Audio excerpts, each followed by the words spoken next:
Japan থেকে সোনিয়া শারমিন নামে এক বোন প্রশ্ন করেছেন, সামুদ্রিক কোন কোন প্রাণী খাওয়া যাবে আর কোনটা খাওয়া যাবে না। বিশেষ করে উদাহরণস্বরূপ শামুক, ঝিনুক, অক্টোপাস, স্কুইড এবং কাঁকড়ার কথা আপনি উল্লেখ করেছেন।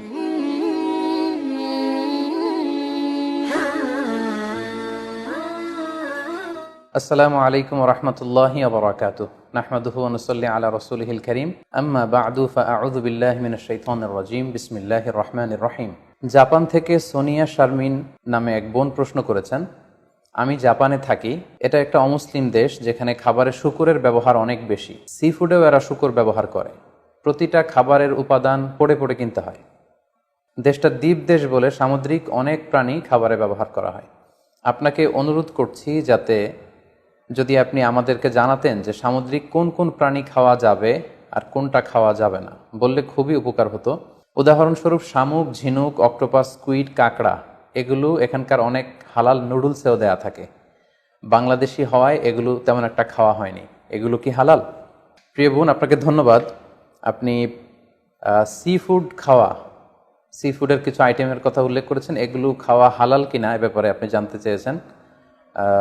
স্পেসিফিকলি সামুদ্রিক কোন কোন প্রাণী খাওয়া যাবে আর কোন কোন প্রাণী খাওয়া যাবে না, এটি ছিল আপনার প্রশ্ন। বিশেষ করে উদাহরণস্বরূপ শামুক, ঝিনুক, অক্টোপাস, স্কুইড এবং কাঁকড়ার কথা আপনি উল্লেখ করেছেন। এই প্রশ্নের উত্তরে আমরা বলবো যে আল্লাহ তাআলা আমাদের জন্য, বিশ্বাসীদের জন্য যেটা তৈয়িবাত অর্থাৎ পবিত্র খাবার রয়েছে, এগুলোকে খাওয়া আমাদের জন্য হালাল করেছেন। আর যত খাবাইস বা অপবিত্র নোংরা খাবার রয়েছে সেগুলো তিনি আমাদের জন্য হারাম করেছেন।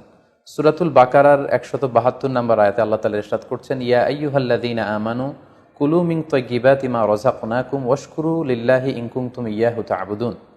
অর্থাৎ ওহে বিশ্বাসীরা, আমি তোমাদেরকে পবিত্র জিনিস থেকে যেটা রিজিক হিসেবে দান করেছি তোমরা সেটা খাও, অপবিত্র কোনো কিছু তোমরা খেও না। পাশাপাশি সূরাতুল আরাফের 157 নম্বর আয়াতে আল্লাহ তাআলা ইরশাদ করছেন, ওয়া ইউহিল্লু লাহুমুত তাইয়্যিবাতি ওয়া ইউহাররিমু আলাইহিমুল খাবাইস। অর্থাৎ তিনি তোমাদের জন্য তৈয়িবাত বা পবিত্র খাবারগুলোকে তিনি হালাল করেছেন, আর অপবিত্র যত খাবার আছে এগুলো তিনি তোমাদের জন্য হারাম করেছেন। তো কোন জিনিস খাওয়া আমাদের জন্য হালাল আর কোনটা খাওয়া হারাম, এক্ষেত্রে আমরা বিশ্বাসীরা এই মূলনীতি সবসময় অবলম্বন করতে হবে যে যেটা তৈয়িবাত পবিত্র সেটা আমাদের জন্য খাওয়া, সেটা কনজিউম করা আমাদের জন্য হালাল, আর যেটা খাবাইস অপবিত্র সেটা কনজিউম করা আমাদের জন্য হারাম। যেমন কালামুল্লাহ মাজিদ আল্লাহ তাআলা আমাদেরকে জানিয়েছেন যে রক্ত খাওয়া হারাম, যেহেতু এটা খাবাইস। শূকরের গোশত খাওয়া হারাম, মৃত প্রাণী খাওয়া হারাম। আল্লাহ ছাড়া অন্য কোনো দেবদেবীর নামে যে প্রাণীগুলোকে স্লটার করা হয়েছে, উৎসর্গ করা হয়েছে, বলি দেওয়া হয়েছে, এগুলোর গোশত খাওয়া হারাম, কারণ এগুলো সব হচ্ছে মিনাল খাবাইস, অপবিত্র। এ পর্যায়ে ডিরেক্টলি যদি আপনার প্রশ্নের উত্তরে আসি যে সি ফুডের ব্যাপারে, সমুদ্র থেকে প্রাপ্ত যে প্রাণী বা খাবার এগুলোর ব্যাপারে কোরআন আমাদেরকে কি জানিয়েছে, সেক্ষেত্রে আমরা সূরাতুল মায়েদার 96 নম্বর আয়াতকে এখানে উল্লেখ করতে চাই, যেখানে আল্লাহ তাআলা ইরশাদ করছেন, উহিল্লা লাকুম সয়দুল বাহরি ওয়া তুআমুহু মাতাআল লাকুম ওয়া লিস-সাইয়ারা। অর্থাৎ তোমাদের জন্য সাগরের শিকারকে হালাল করা হয়েছে। সাগর থেকে আমরা মাছ বা অন্যান্য যে কোনো জিনিসই শিকার করি না কেন সেটা খাওয়া, কনজিউম করা সেটা আমাদের জন্য হালাল। পাশাপাশি সাগরে মৃত যা পাওয়া যায় এটাও আমাদের জন্য হালাল। আল্লাহ বলছেন মাতাআল লাকুম ওয়া লিস-সাইয়ারা, এগুলো তোমাদের জন্য ভোগের সামগ্রী এবং নৌপথে যারা ভ্রমণ করবে তাদের জন্য ভোগের সামগ্রী। রাইসুল মুফাসসিরিন আব্দুল্লাহ ইবনে আব্বাস রাদিয়াল্লাহু তাআলা আনহু এই আয়াতের তাফসীরে সয়দুর বাহার বলতে তিনি বুঝিয়েছেন জীবিত। জীবিত তোমরা সাগর থেকে যেটাকে শিকার করো সেটা তোমাদের জন্য খাওয়া জায়েজ। আর ওয়া তুআমুহু দ্বারা তিনি উদ্দেশ্য নিয়েছেন মৃত, অর্থাৎ সাগর থেকে প্রাপ্ত যে কোনো প্রাণী জীবিত হোক কিংবা মৃত হোক, যেভাবে আমরা আহরণ করি না কেন সেটা খাওয়া আমাদের জন্য হালাল। তার মানে সি ফুডের ব্যাপারে কোরআনের দিক নির্দেশনা হচ্ছে সাগর থেকে প্রাপ্ত জলজ যত ধরনের প্রাণী আছে সেটা চাই জীবিত হোক কিংবা মৃত হোক, সেটাকে আল্লাহ তাআলা আমাদের জন্য খাওয়া হালাল করে দিয়েছেন।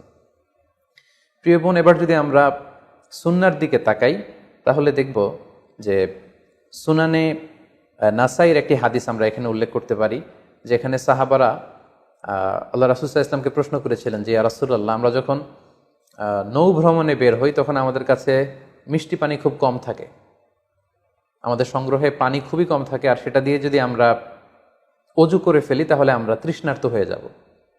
হাদিসের ভাষ্যটি ছিল এমন যে ইয়া রাসূলুল্লাহ, ইন্না নারকাবুল বাহরা ওয়া নাহমিলু মা'ানাল কলিলা মিনাল মা ফাইন তাওয়াদ্দানা বিহি আতিশনা আফানা তাওয়াদ্দা মিন মা ইল বাহার, সাহাবারা প্রশ্ন করেছিলেন, ইয়া রাসূলুল্লাহ, আমরা কি সাগরের পানি দিয়ে অজু করতে পারবো? সাগরের পানি দিয়ে কি অজু করা জায়েজ? আল্লাহ রাসূল সাল্লাল্লাহু আলাইহি ওয়াসাল্লাম এই প্রশ্নের উত্তরে বলেছিলেন, হুয়া তাহুরু মাউহ, হ্যাঁ অবশ্যই তোমরা সাগরের পানি দিয়ে অজু করতে পারবে, কারণ সাগরের পানি পবিত্র। যদিও আমরা জানি যে সাগরের পানি লবণাক্ত, কিন্তু সাগরের পানি পবিত্র, তোমরা সাগরের পানি দিয়ে অজু করতে পারবে। প্রশ্নের উত্তর এতটুকু দিয়ে তিনি ক্ষান্ত হননি, তিনি এক্সট্রা আরও একটা স্টেটমেন্ট তিনি দিয়েছেন, সেটা হচ্ছে আল হিল্লু মাইতাতুহু। আল হিল্লু মাইতাতুহু মানে হচ্ছে সাগরের মৃত প্রাণী খাওয়াও তোমাদের জন্য হালাল, অর্থাৎ সাগরের পানি পবিত্র আর সাগরের মৃত প্রাণী এগুলো তোমাদের জন্য খাওয়া হালাল। সম্মানিত সুধী, কোরআনের এই আয়াতটি এবং সুনানে নাসাইর এই হাদিসের বর্ণনা থেকে, আল্লাহ রাসূল সাল্লাল্লাহু আলাইহি ওয়াসাল্লামের উত্তর থেকে আমরা বুঝতে পারলাম সাগর থেকে পাওয়া যত ধরনের সি ফুডের আইটেম হতে পারে, যত ধরনের খাবার হতে পারে, সেটা চাই জীবিত হোক কিংবা মৃত হোক, সেগুলো আল্লাহ তাআলা আমাদের জন্য কনজিউম করা, সেগুলো খাওয়া, সেগুলো আহরণ করা, সেগুলো শিকার করা আল্লাহ তাআলা আমাদের জন্য বৈধ করে দিয়েছেন। তবে কোনো স্কলার গুটি কয়েক প্রাণীর ব্যাপারে তারা দ্বিমত পোষণ করেছেন, কিন্তু আমরা যদি মেজরিটি স্কলারদের দিকে তাকাই তাহলে দেখব গোটা বিশ্বে যত স্কলার আছে, মেজরিটি স্কলাররা ওনারা সি ফুডের সকল আইটেম খাওয়া হালাল, শিকার করা হালাল, খাওয়া হালাল বলে ওনারা মন্তব্য পেশ করেছেন। যারা এ ব্যাপারে কিছু কিছু প্রাণীর ব্যাপারে ভিন্ন মত পোষণ করেন, তাদের কয়েকটি মতামত আমি আপনাদের সামনে তুলে ধরছি। যেমন কোনো স্কলাররা বলেছেন যে সাগরের প্রাণী খাওয়া তখন জায়েজ হবে যদি সেটা সবসময় সাগরে বসবাস করে, অর্থাৎ সেটা জলজ প্রাণী হতে হবে, কিছু সময় জলে থাকে আবার কিছু সময় স্থলে থাকে, এ জাতীয় প্রাণী খাওয়া যাবে না। যেমন ব্যাঙের কথা ওনারা উল্লেখ করেছেন, আল্লাহ রাসূল সাল্লাল্লাহু আলাইহি ওয়াসাল্লাম ব্যাঙ হত্যা করতে নিষেধ করেছেন, আর যে প্রাণী হত্যা করা নিষেধ সেটা খাওয়াও নিষেধ, সো ব্যাঙ খাওয়া যাবে না। এক্ষেত্রে ওনারা কুমিরের কথা উল্লেখ করেছেন, কারণ কুমির পানিতেও থাকে আবার ডাঙ্গাতেও থাকে, আর কুমির হচ্ছে খুবই ফেরোসাস, খুবই হিংস্র প্রকৃতির প্রাণী, সো এটার গোশত খেলে ওইটার একটা অ্যাটিটিউড মানুষের মধ্যেও চলে আসতে পারে। এজন্য শুধু মালিকি মাযহাবে কুমির খাওয়াকে ওনারা অ্যালাউ করেছেন, বাকি সব স্কলাররা কুমির খেতে নিষেধ করেছেন। এক্ষেত্রে আমরা কচ্ছপের কথা উল্লেখ করতে পারি। কচ্ছপ শুধু পানিতেই থাকে না, কচ্ছপ পানিতেও থাকে আবার কচ্ছপ স্থলেও থাকে, সো এক্ষেত্রেও স্কলাররা কচ্ছপের ব্যাপারে দ্বিমত পোষণ করেছেন। তবে শাফি মাযহাবে কচ্ছপ খাওয়া জায়েজ, তবে সেক্ষেত্রে ওনারা শর্তারোপ করেছেন যে এটাকে স্লটার করে, জবাই করে তারপরে কচ্ছপের মাংস খেতে হবে। সাগরের প্রাণীর ক্ষেত্রে হানাফি মাযহাবের মূলনীতি হচ্ছে যে সাগর থেকে যেটা মাছ হিসেবে আহরণ করা হয় শুধু সেটা খাওয়া যাবে। আই রিপিট, আমি আবারও বলছি, হানাফি স্কুল অফ থটে ওনাদের মূলনীতি হচ্ছে যেটাকে আমরা মাছ বলি, সাগর থেকে প্রাপ্ত শুধু ওই প্রাণী যেটা মাছ সেটা খাওয়া যাবে। যেটাকে দেখতে অনেকটা কীট পতঙ্গের মতো মনে হয়, যেটা দেখতে অনেকটা পোকামাকড়ের মতো মনে হয়, হানাফি স্কুল অফ থটে সেটাকে নাজায়েজ বলা হয়েছে। যেমন প্রিয় বোন, আপনি প্রশ্ন করেছেন যে শামুকের কথা, ঝিনুকের কথা, কাঁকড়ার কথা, সো এগুলো খাওয়া হানাফি স্কুল অফ থটে মাকরু বলা হয়েছে। ওনারা মনে করেন যে এগুলো মাছ জাতীয় প্রাণীর অন্তর্ভুক্ত নয়, বরং এগুলো দেখতে অনেকটা কীট পতঙ্গ বা পোকামাকড়ের মতো, এগুলো জলজ প্রাণী, ফলে এগুলো খাওয়া যাবে না। পাশাপাশি হানাফি স্কুল অফ থটে মাছের ক্ষেত্রেও নিয়ম হচ্ছে যে মাছটা জীবিত আপনাকে শিকার করতে হবে, সেটা যদি মৃত হয়, পানিতে ভেসে আছে, যেটাকে তফি বলে আরবিতে, এই জাতীয় মরা মাছ খাওয়া যাবে না। এর কারণ ওনারা এক্ষেত্রে খুব এক্সট্রা কশন ওনারা ব্যবহার করেছেন, অর্থাৎ মাছ যদি মরে পানিতে ভেসে থাকে সেক্ষেত্রে এটা কি স্বাভাবিক মৃত্যু হয়েছে মাছের, নাকি বিষাক্ত কোনো জিনিস খেয়ে মাছের মৃত্যু হয়েছে সেটা আমরা জানি না। তো সেক্ষেত্রে ওনারা বলেছেন যে মরে পানিতে ভেসে আছে এরকম মাছ খাওয়া যাবে না, বরং জীবিত অবস্থায় আহরণ করতে হবে। পাশাপাশি হানাফি স্কুল অফ থটে আরও একটি বিষয়কে শর্তারোপ করা হয়েছে, সেটা হচ্ছে খবিস হতে পারবে না, মিনাল খাবাইস হতে পারবে না, অর্থাৎ দেখতে এটাকে একটু অপছন্দনীয় লাগে, দেখতে কেমন কেমন যেন লাগে। আমাদের মানবিক যেই আমাদের চিন্তা বা গুণাবলী, আমরা সাধারণত সেটাকে দেখতে সুন্দর লাগবে না, সেটাকে কেটে ফ্রাই করে খেতে আমাদের ভালো লাগবে না, এরকম হলেও সেটা খাওয়া যাবে না। তাদের মূলনীতি হেদায়েতে যেটা এসেছে সেটা হচ্ছে মাসিও আসামাক ফাহুয়া খবিস, সাগরের প্রাণীর মধ্যে মাছ ছাড়া যা আছে, হানাফি স্কুল অফ থটে তারা বলছেন যে এগুলো সবগুলোই খবিস, এগুলো তৈয়বাত নয়। কোরআনে আল্লাহ তাআলা আমাদেরকে যে তৈয়বাত খাবারকে হালাল করেছেন সেটা এর অন্তর্ভুক্ত নয়। তো এই কয়েকটি দ্বিমত ছাড়া আমরা যদি গোটা ওয়ার্ল্ডের মেজরিটি স্কলারদের দিকে তাকাই তাহলে দেখব যে ওনারা সব ধরনের সি ফুডকে হালাল করে দিয়েছেন। কারণ কোরআনের এই আয়াতটি যেটি আমি বললাম যে উহিল্লা লাকুম সাইদুল বাহরি ওয়া তুআমুহু, এটি এবং রাসূল সাল্লাল্লাহু আলাইহি ওয়াসাল্লামের স্টেটমেন্ট আল হিল্লু মাইতাতুহু, সাগরের যে কোনো প্রাণী এটা মরা হলেও খাওয়া যায়, এই আয়াতটি এবং এই হাদিসটি এটা হচ্ছে খুব জেনারেল স্টেটমেন্ট, ব্যাপকভাবে সাগর থেকে প্রাপ্ত সকল খাবারের ক্ষেত্রে এটা প্রযোজ্য। যদিও হানাফি স্কুল অফ থটে কিছু কিছু সিফুডকে মাকরু বলা হয়েছে, কিন্তু এগুলোকে আসলে হারাম বলার সুযোগ নেই, কারণ কোনো প্রাণীকে খাওয়া হারাম এটা বলতে হলে অকাট্য দলিলের প্রয়োজন। আল্লাহ দিল্লাল কাতঈয়া ছাড়া আসলে কোনো জিনিসকে হারাম বলা যায় না। তো এক্ষেত্রে এটা রুচির ব্যাপার। আমরা যদি গোটা বিশ্বে দেখি যে মেজরিটি মুসলিম কান্ট্রিতে কাঁকড়া খাওয়া হচ্ছে, অনেক স্কলারদেরকেও আমরা দেখেছি ওনারা কাঁকড়া খাচ্ছেন, ওনারা স্কুইড খাচ্ছেন, অক্টোপাস খাচ্ছেন। তো সেক্ষেত্রে আমাদের রুচিতে যদি ভালো লাগে তাহলে আমরা খেতে পারি, এটা রুচির সাথে সম্পৃক্ত। আপনার রুচিতে যদি না কুলায় আপনি খাবেন না। যেমন এই ক্ষেত্রে আমরা উদাহরণস্বরূপ দব, হাদিসে যেটা গুইসাপ জাতীয় একটা প্রাণীর কথা সহিহ বুখারীতে এসেছে, যেটা আমাদের বাংলাদেশে অনেক এলাকায় সান্ডা বলে থাকে। তো এই গুইসাপ জাতীয় প্রাণী খাওয়া কিন্তু হারাম নয়। আমরা সহিহ বুখারীর বর্ণনায় জেনেছি যে আল্লাহ রাসূল সাল্লাল্লাহু আলাইহি ওয়াসাল্লামের স্ত্রী মাইমুনা রাদিয়াল্লাহু তাআলা আনহার বাসায় আল্লাহ রাসূল সাল্লাল্লাহু আলাইহি ওয়াসাল্লাম সহ অনেক সাহাবারা খেতে বসেছিলেন। সেখানে একটা প্লেটে গুইসাপকে ফ্রাই করে দেওয়া হয়েছিল। তো রাসূল সাল্লাল্লাহু আলাইহি ওয়াসাল্লাম খেয়াল না করে সাধারণ গোশত মনে করে সেখানে তিনি হাত দিচ্ছিলেন। তখন অনেক সাহাবারা, মহিলা সাহাবারা বললেন, ইয়া রাসূলুল্লাহ, এটা তো দব, এটা তো গুইসাপ। এই কথা শুনে আল্লাহ রাসূল সাল্লাল্লাহু আলাইহি ওয়াসাল্লাম সেখান থেকে হাতটা সরিয়ে নিলেন। তো এই দৃশ্য দেখে খালিদ ইবনে ওয়ালিদ রাদিয়াল্লাহু তাআলা আনহু উনি জিজ্ঞেস করলেন, ইয়া রাসূলুল্লাহ, গুইসাপ খাওয়া কি হারাম? হারামুন আদ-দাব্বু ইয়া রাসূলুল্লাহ, আপনি যে হাত সরিয়ে নিলেন, গুইসাপ খাওয়া কি হারাম? আল্লাহ রাসূল সাল্লাল্লাহু আলাইহি ওয়াসাল্লাম বললেন যে না, গুইসাপ খাওয়া হারাম নয়, তবে আমি এটা খেয়ে অভ্যস্ত নই, আমাদের এলাকাতে এটা পাওয়া যায় না, এজন্য আমি এটা খাচ্ছি না। তাহলে বোঝা গেল এক্ষেত্রে এটা রুচির সাথে সম্পৃক্ত। সো গুইসাপ হালাল বলে যে গুইসাপ আমাদেরকে খেতে হবে, সান্ডা আমাদেরকে খেতে হবে, এমন কোনো কথা নেই। আপনার যদি রুচিতে কুলায় আপনি খাবেন, আর রুচিতে যদি আপনার না আসে তাহলে আপনি খাবেন না। অনুরূপভাবে যেহেতু সাগরের মাছ হিসেবে হাঙ্গর মাছ, তিমি মাছের ব্যাপারে অনেকে আমাদের কাছে জানতে চায়, আমরা বলবো যে হাঙ্গর মাছ খাওয়া, তিমি মাছ খাওয়াও হালাল যদি আপনার রুচিতে আসে। হালাল বলেই যে খেতে হবে এমনটা নয়। সেক্ষেত্রে আমরা সহিহ বুখারী এবং মুসলিমের একটা চমৎকার হাদিসের কথা এখানে উল্লেখ করতে পারি। সেখানে আমরা জেনেছি যে সাহাবাদের একটা দলকে আল্লাহ রাসূল সাল্লাল্লাহু আলাইহি ওয়াসাল্লাম একটা নৌ সফরে পাঠিয়েছিলেন। বেসিক্যালি কুরাইশদেরকে আটকানোর জন্য সাওয়াহিলি পথে সাগরের উপকূল দিয়ে ওনারা গিয়েছিলেন।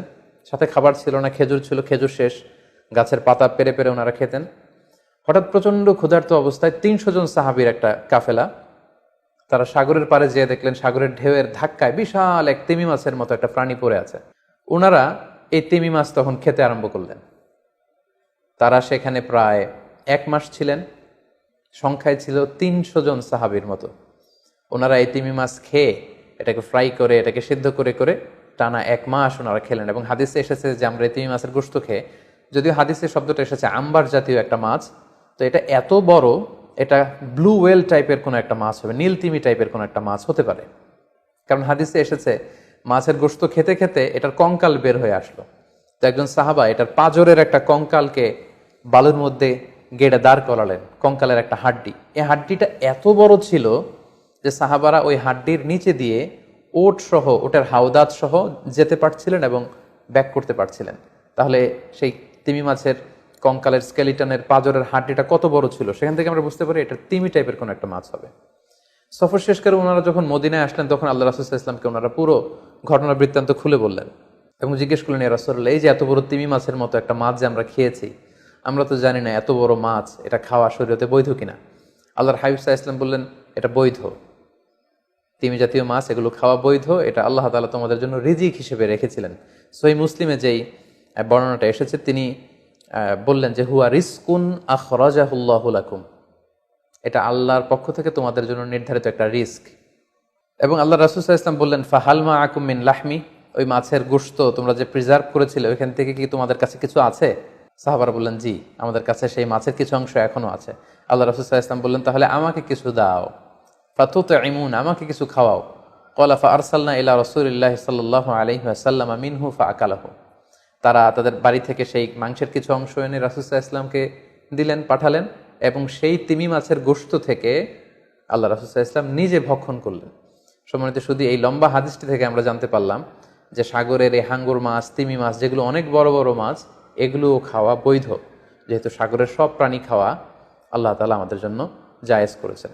তাহলে আমরা এই সিদ্ধান্তে উপনীত হতে পারি যে সামুদ্রিক সব ধরনের প্রাণী খাওয়া বা সি ফুড খাওয়া জায়েজ, যদি এটা স্বাস্থ্যের জন্য ক্ষতিকর নয় বা এর মধ্যে বিষাক্ত কোনো জিনিস নেই, এটা যদি প্রমাণিত হয়, অর্থাৎ বিষাক্ত নয় এবং ক্ষতিকর বলে প্রমাণিত নয়, এটা যদি আমরা নিশ্চিত হতে পারি, তাহলে আপনার রুচিতে কুলালে আপনি যে কোনো ধরনের সি ফুড খেতে পারেন।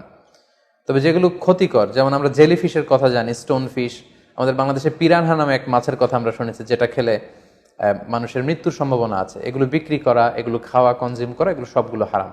কারণ ক্ষতিকর কোনো জিনিস কোনো মুসলমান কনজিউম করতে পারে না।